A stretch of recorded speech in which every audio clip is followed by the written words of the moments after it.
Quel est l'avatar de Pain le plus puissant? Ne t'en fais surtout pas, je les classe tout de suite de la 6e à la première position. Mais avant de commencer, n'hésite surtout pas à t'abonner, à liker, à commenter et à partager la vidéo si elle te plaît, car ça me ferait extrêmement plaisir. Et puis nous on va y aller. Numéro 6, Gakido. Eh bien Gakido, c'est l'avatar de Pain qui possède le pouvoir d'absorber toute technique ninjutsu et le chakra de tout individu avec qui il entre en contact direct, comme on l'avait vu justement dans le combat face à Naruto. Et bien que la technique de Gakido soit particulièrement puissante, et bah Gakido c'est pas un personnage qui brille forcément individuellement, étant donné qu'on l'avait vu se faire courser par Kiba et sa mère.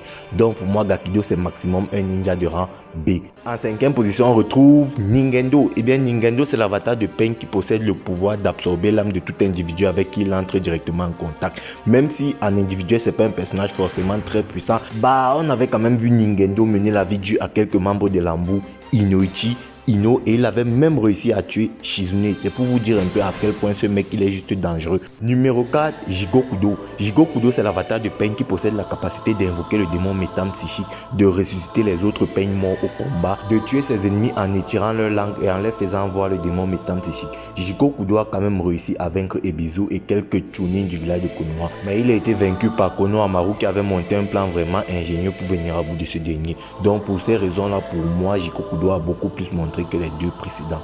Passons à la suite. Numéro 3, Shurado. Shurado c'est l'avatar de Pain qui possède la capacité technologique du Rinnegan. Il est capable de faire jaillir plusieurs membres de son corps, sous-entendant qu'il a un très bon taijutsu. Il est aussi capable de tirer des missiles, que ce soit des missiles simples ou encore des missiles à tête chercheuse. Donc Shurado est vraiment très dangereux.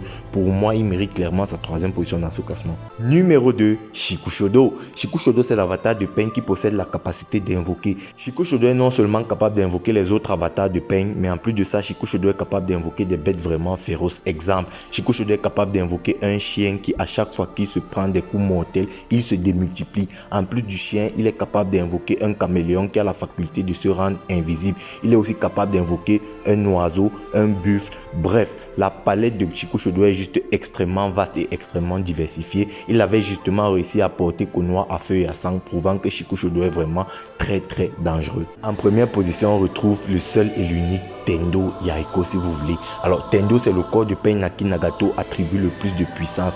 Tendo ce sont les pouvoirs de la télékinésie, c'est-à-dire l'attraction et la répulsion.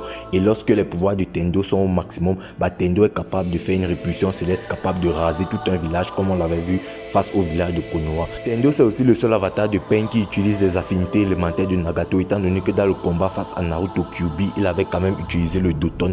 Tendo utilise aussi le Shibaku Tensei lorsque Nagato lui autorise, et Tendo est aussi très bon en taijutsu.